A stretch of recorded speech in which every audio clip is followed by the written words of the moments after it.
नमस्कार मित्रांनो, जय सद्गुरू। आज मी तुम्हाला मस्त असं सँडविच करून दाखवणार आहे। अशा प्रकारे आपल्या भाज्या सगळ्या कट केलेल्या आहेत। मी हिरवी चटणी लावायची। आता याच्यावरती मीठ आणि चाट मसाला टाकायचा। चीज असेल तर मुलं आवडीने अजून खाते। टोमॅटो केचप लावायचा।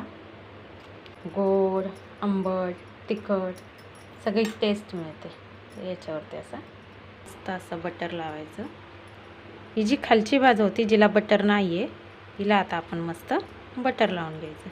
मग बंद करायचं आणि भाजून घ्यायचं। आपलं मस्त असं सँडविच तयार झालेलं आहे, जे अतिशय पौष्टिक असं सँडविच आहे। जी आपली लहान मुलं ज्या भाज्या खात नाही त्या सर्व भाज्या याच्यामध्ये घालायच्या आणि असं मस्तपैकी ब्रेड सँडविच करायचं।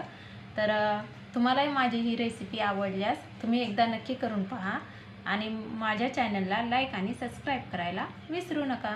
धन्यवाद मित्रांनो।